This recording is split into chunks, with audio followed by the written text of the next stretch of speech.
Halo Bu Lisi dan teman-teman, saya dari Luswana Saputra dari kelas IP1 absen 7. Kali ini saya akan mempresentasikan Bank Sentral. Nah, untuk kameranya saya arahkan ke kiri karena saya kurang paham dalam kamera di laptop saya. Oke. Nah, pertama ada daftar isi. Di daftar isi ini ada pengertian, tujuan, fungsi, tugas, dan peran Bank Indonesia. Pengertian Bank Sentral. Bank sentral pada umumnya adalah sebuah instansi yang memiliki tanggung jawab atas kebijakan moneter di suatu wilayah negara.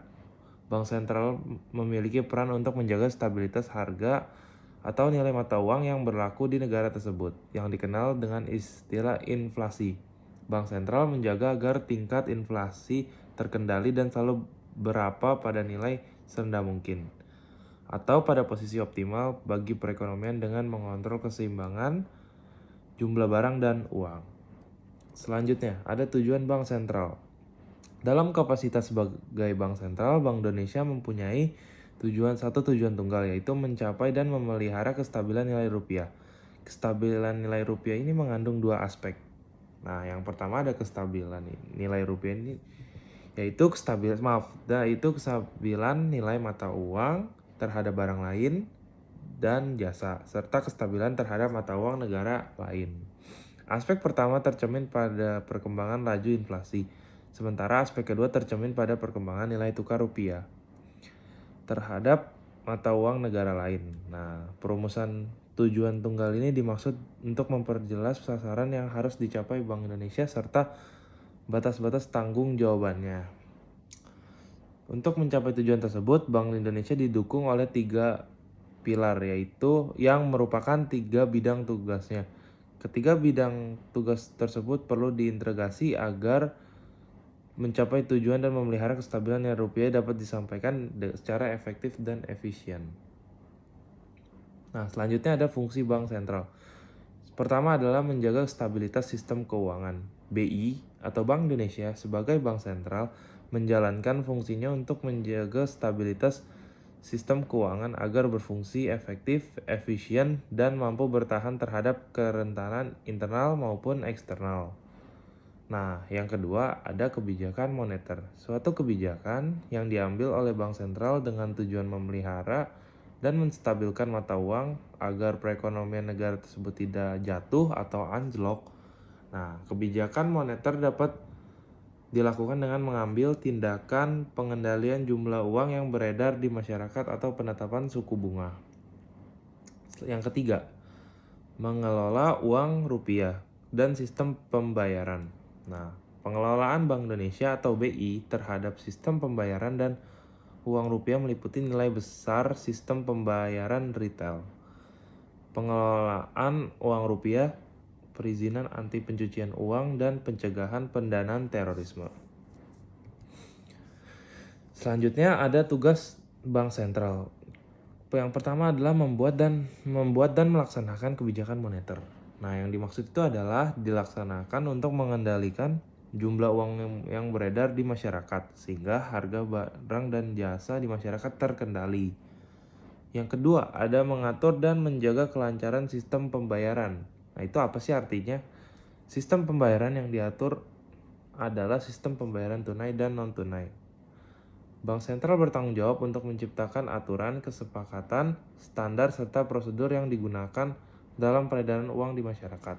Yang terakhir, atau yang nomor 3, adalah mengatur dan mengawasi perbankan. Nah, sebenarnya itu artinya apa sih? Pengawasan yang dilakukan adalah pengawasan makroprudensial. Nah, yaitu kebijakan yang dibuat untuk membatasi risiko dan biaya krisis sistemik agar keseimbangan dan sistem keuangan tetap terjaga. Selanjutnya, ada wewenang bank sentral. Nah, pertama itu adalah kewenangan untuk membuat kebijakan moneter, yaitu menentukan dan menetapkan tingkat diskonto cadangan minimum bank umum, pembiayaan atau kredit, serta target moneter dengan menghitung tingkat inflasi di Indonesia, dan mengendalikan moneter pada operasi pasar terbuka di pasar uang. Kedua, kewenangan mengatur sistem pembayaran.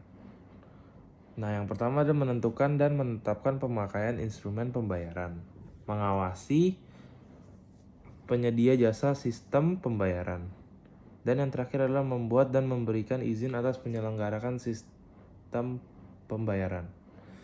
Yang ketiga, kewenangan mengatur dan mengawasi perbankan. Membuat dan menetapkan peraturan perbankan di Indonesia, memberikan sanksi kepada bank yang melanggar aturan sudah ditetapkan sesuai dengan peraturan undang-undang. Memberikan dan mencabut izin terhadap kelembagaan dan aktivitas usaha dari sebuah bank. Mengawasi bank sebagai sistem perbankan. Nah, selanjutnya ada peran Bank Indonesia. Nah, peran Bank Indonesia ada sebagai regulator dan fasilitator pengembangan. Peran pokok Bank Indonesia dalam sistem pembayaran adalah sebagai regulator. Nah, dan katalisator, yang dimana perkembangan sistem pembayaran Indonesia.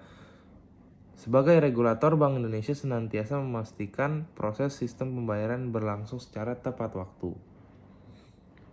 Sebagai lembaga pengawas, peran Bank Indonesia sebagai lembaga pengawas memiliki maksud bahwa Bank Indonesia mempunyai tanggung jawab agar masyarakat bisa mendapatkan layanan jasa sistem pembayaran yang efisien, cepat, tepat, dan aman. Selanjutnya, sebagai lembaga penyelenggara. Selain menjadi pengawas, Bank Indonesia juga memiliki peran sebagai penyelenggara sistem pembayaran Indonesia. Nah, ada dua sistem pembayaran yang diselenggarakan oleh BI atau Bank Indonesia, yaitu sistem clearing Nasional Bank Indonesia atau kita bisa bilang SKNBI, dan Bank Indonesia Real Time Gross Settlement atau kita bisa ringkas sebagai BI, RT, G, dan S. Nah, sekian mungkin presentasi mengenai PPT mengenai Bank Sentral. Sekian, terima kasih. Mohon maaf bila ada kesalahan dari presentasi saya. Sekian, terima kasih.